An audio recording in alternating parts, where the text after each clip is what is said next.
చాలామంది gold investment అంటే physical gold గురించి మాత్రమే ఆలోచిస్తారు. లైక్ ఆర్నమెంట్స్ కానివ్వండి, గోల్డ్ బిస్కెట్స్ కానీ వీటి మాత్రమే ఆలోచిస్తారు. బట్ ఎందుకు వేరే ప్రొడక్ట్స్ గురించి ఆలోచించట్లేదు? వేరే ప్రొడక్ట్స్ అంటే gold ETFs, gold mutual funds, అలాగే సోవరెన్ గోల్డ్ బాండ్స్ గురించి కూడా. అండ్ ఫిజికల్ గోల్డ్‌కి, గోల్డ్ ఈటీఎఫ్స్ ఈ డిజిటల్ ప్రొడక్ట్స్ చూసుకుంటే మనకి మేకింగ్ చార్జెస్ ఉండవు. జీఎస్టీ చార్జెస్ కూడా ఉండవు. అండ్ అలానే ఈ ఫిజికల్ గోల్డ్‌కి ఈ డిఫరెంట్ ప్రొడక్ట్స్‌కి ఏదైతే ఉందో టాక్సేషన్ రూల్స్ అనేది చాలా డిఫరెంట్‌గా ఉంటాయి. ఇవాల్టి ఎపిసోడ్‌లో మనం ఏంటంటే ఈ టాక్సేషన్ రూల్స్ గురించి మొత్తం చూద్దాం. ట్రస్ట్ మీ, ఈ టాక్సేషన్ రూల్స్ వల్ల మన రిటర్న్స్ అనేది చాలా ఇంపాక్ట్ అవుతుంది. So hello everyone, welcomes to traders learning video on trading wheels. ఇవాల్టి ఎపిసోడ్లో మనం short term capital gains, long term capital gains గురించి అండ్ హోల్డింగ్ పీరియడ్ అంటే ఎన్ని మంత్స్ వరకు హోల్డ్ చేస్తే అది షార్ట్ టర్మ్ అవుతుంది, ఎన్ని మంత్స్ కంటే ఎక్కువ హోల్డ్ చేస్తే లాంగ్ టర్మ్ అవుతుంది, అండ్ అలాగే ట్యాక్స్ రేట్స్ ఎలా ఉన్నాయి అవన్నీ ఇవాల్టి ఎపిసోడ్స్లో డిస్కస్ చేద్దాం. ఫస్ట్ ఫిజికల్ గోల్డ్ గురించి మాట్లాడుకుందాం. ఫిజికల్ గోల్డ్‌కి హోల్డింగ్ పీరియడ్ అనేది 24 మంత్స్ అంటే 2 ఇయర్స్. అసలు ఈ హోల్డింగ్ పీరియడ్ అంటే ఏంటి? 2 ఇయర్స్ కంటే తక్కువ హోల్డ్ చేస్తుంటే అది షార్ట్ టర్మ్ కిందకి క్లాసిఫై చేస్తారు. 2 ఇయర్స్ కంటే ఎక్కువ హోల్డ్ చేస్తుంటే అది లాంగ్ టర్మ్ కింద క్లాసిఫై చేస్తారు. అసలు ఈ షార్ట్ టర్మ్ ఏంటి? లాంగ్ టర్మ్ ఏంటి? అంటే short term capital gain tax, long term capital gain tax అనేది 2 ట్యాక్స్ ఉంటాయి. దీనికి డిఫరెంట్ రేట్స్ ఉంటాయన్నమాట. సో ఇప్పుడు ఇక్కడ ఏంటంటే ఫిజికల్ గోల్డ్ 24 మంత్స్ కంటే తక్కువ హోల్డ్ చేస్తుంటే మనకి short term capital gain tax apply అవుతుంది. 24 మంత్స్ కంటే ఎక్కువ హోల్డ్ చేస్తుంటే long term capital gains apply అవుతుంది.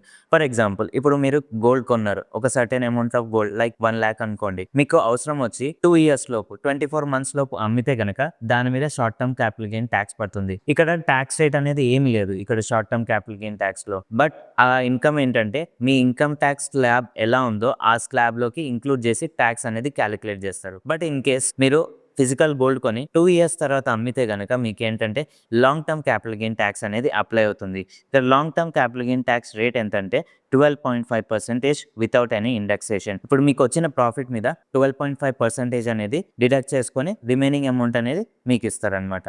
నెక్స్ట్ గోల్డ్ ఈటీఎఫ్స్ గురించి మాట్లాడుకుందాం. గోల్డ్ ఈటీఎఫ్స్ అంటే గోల్డ్ ఎక్స్చేంజ్ ట్రేడెడ్ ఫండ్స్. ఇక్కడ హోల్డింగ్ పీరియడ్ ఎలా ఉంటుందంటే 12 మంత్స్. ఇందాక దాంట్లో 24 మంత్స్ ఉంది. బట్ ఇక్కడ ఏంటంటే 12 మంత్స్, 1 ఇయర్. 1 ఇయర్ లోపు గనక మీరు హోల్డ్ చేస్తుంటే దాన్ని షార్ట్ టర్మ్ కింద క్లాసిఫై చేస్తారు. 1 ఇయర్ కంటే ఎక్కువ హోల్డ్ చేస్తుంటే మీరు అక్కడ లాంగ్ టర్మ్ క్యాపిటల్ గెయిన్ కింద కన్సిడర్ చేస్తారనమాట. ఇప్పుడు సపోజ్ మీరు ఇప్పుడే గోల్డ్ ఈటీఎఫ్ కొన్నారు. మీకు 1 ఇయర్ లోపు గనక దాన్ని సెల్ చేస్తే మీకు అక్కడ short term capital gain tax అనేది అప్లై అవుతుంది. ఈ short term capital gain tax ఇక్కడ స్పెషల్ రేట్ ఏమీ లేదు. బట్ ఇక్కడ ఏంటంటే మీకు వచ్చిన ప్రాఫిట్ని మీ ఇన్కమ్లో ఇంక్లూడ్ చేసి దాని ఇన్కమ్ ట్యాక్స్ స్లాబ్ రేట్ ప్రకారం ట్యాక్స్ చేస్తారనమాట. అదే మీరు 1 ఇయర్ కంటే ఎక్కువ హోల్డ్ చేస్తుంటే కనుక డైరెక్ట్గా ప్రాఫిట్ మీద 12.5% అనేది ట్యాక్సబుల్ అవుతుంది. నెక్స్ట్ సోవరెన్ గోల్డ్ బాండ్స్ గురించి డిస్కస్ చేద్దాం. ఇందులో 2 ట్యాక్స్ సినారియోస్ ఉంటాయి. యాక్చువల్లీ సోవరెన్ గోల్డ్ బాండ్స్కి ఏ బాండ్స్కి అయినా సరే మెచ్యూరిటీ డేట్ అనేది ఉంటుంది. ఇప్పుడు ఈ మెచ్యూరిటీ డేట్ సపోజ్ 8 ఇయర్స్ అనుకుందాం. ఇక్కడ సోవరెన్ గోల్డ్ బాండ్స్లో మీరు 8 ఇయర్స్ లోపు సెల్ చేస్తే ఒక ట్యాక్స్ స్ట్రక్చర్ ఉంటుంది. 8 ఇయర్స్ తర్వాత సెల్ చేస్తే ఇంకొక ట్యాక్స్ స్ట్రక్చర్ ఉంటుంది. ఇక్కడ సోవరెన్ గోల్డ్ బాండ్స్లో ఏంటంటే మీరు కంప్లీట్గా మెచ్యూరిటీ వరకు హోల్డ్ చేసి మెచ్యూరిటీ తర్వాత సేల్ చేస్తే కనుక అక్కడ మీకు 0% ట్యాక్స్, అంటే అసలు ట్యాక్స్ అనేది అక్కడ ఛార్జ్ అవ్వదు. కానీ మీరు ఇప్పుడు మెచ్యూరిటీ ముందు అంటే 8 ఇయర్స్ ముందు, ఎగ్జాంపుల్ 8 ఇయర్స్ అనేది పక్కా కాదు, నేను ఎగ్జాంపుల్ కింద 8 ఇయర్స్ తీసుకున్నాను. ఈ 8 ఇయర్స్ ముందు గనక మీరు సెల్ చేస్తే మీకు అక్కడ గోల్డ్ ఈటీఎఫ్స్లో మనం ఏదైతే డిస్కస్ చేసామో ఆ ట్యాక్స్ రూల్స్ మాత్రం ఇక్కడ అప్లై అవుతాయి. లైక్ హోల్డింగ్ పీరియడ్ అనేది అక్కడ 1 ఇయర్ కదా, సేమ్ ఇక్కడ కూడా మీరు 8 ఇయర్స్ ముందు సెల్ చేస్తే కనుక ఆ గోల్డ్ ఈటీఎఫ్ ట్యాక్స్ రూల్స్ అనేది అప్లై అవుతుంది. అడిషనల్గా సోవరెన్ గోల్డ్ బాండ్స్లో ఏంటంటే మీకు 2.5% ఇంట్రెస్ట్ అనేది కూడా మీకు ఇస్తారు. ఈ 2.5% ఇంట్రెస్ట్ అనేది మీ ఇన్కమ్లో యాడ్ అయ్యి ఈ ఇన్కమ్ అనేది ఇన్కమ్ ట్యాక్స్ స్లాబ్ రేట్ ప్రకారం క్యాలిక్యులేట్ చేస్తారు. ఇప్పుడు నేను చెప్పిన sovereign gold bonds tax calculation ఏదైతే ఉందో అది ఆర్బీఐ దగ్గర నుంచి సోవరెన్ బాండ్స్ గోల్డ్ పర్చేస్ చేస్తేనే అది అప్లై అవుతుంది.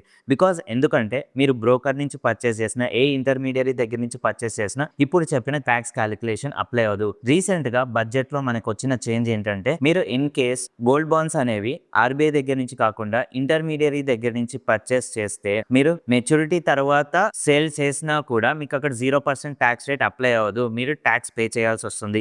ఈ ట్యాక్స్ రూల్స్ అనేవి గోల్డ్ ఈటీఎఫ్స్కి ఎలా అవుతుందో ఆ ఈటీఎఫ్స్కి ఉన్న ట్యాక్స్ రూల్స్ ఇక్కడ అప్లై చేస్తారు ఇన్ కేస్ మీరు ఇంటర్మీడియరీ దగ్గర నుంచి పర్చేస్ చేస్తే. సిమిలర్గా మెచ్యూరిటీ ముందు సెల్ చేస్తే సేమ్ ఇందాక ఆర్బీఐ దగ్గర నుంచి ఎలా సెల్ చేస్తే ఏ సినారియో వస్తుందో ఇప్పుడు కూడా అదే సినారియో ఇక్కడ వస్తుంది. ఇప్పుడు మనం గోల్డ్ మ్యూచువల్ ఫండ్స్ గురించి డిస్కస్ చేద్దాం.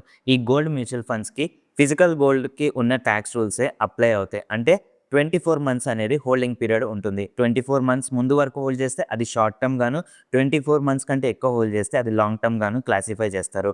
ఇన్ కేస్ మీరు 24 మంత్స్ కంటే ముందే అమ్మేస్తే గనక అక్కడ short term capital gain tax అంటే మీ ఇన్కమ్‌లో ఇంక్లూడ్ చేసి మీ ఇన్కమ్ ట్యాక్స్ స్లాబ్ రేట్ ప్రకారం క్యాలిక్యులేట్ చేస్తారు. 24 మంత్స్ తర్వాత మీరు సెల్ చేస్తే గనక అది long term capital gain tax కింద 12.5% అనేది స్ట్రెయిట్‌గా మీ ప్రాఫిట్ మీద క్యాలిక్యులేట్ చేసి రిమైనింగ్ అమౌంట్ మీకు ఇస్తారు. సో ఒకటే గోల్డ్ మార్కెట్‌లో ఉండే ఒకటే రేట్‌కి డిఫరెంట్ ప్రొడక్ట్స్ ఉన్నాయి. ఈ డిఫరెంట్ ప్రొడక్ట్స్‌కి డిఫరెంట్ ట్యాక్స్ రేట్స్ ఉన్నాయి. ఈ డిఫరెంట్ ట్యాక్స్ రేట్స్ వల్ల రిటర్న్స్ అనేది చాలా ఇంపాక్ట్ అవుతాయి. సో ఇలాంటి మరిన్ని వీడియోస్ కోసం keep like and follow trading wheels Hyderabad.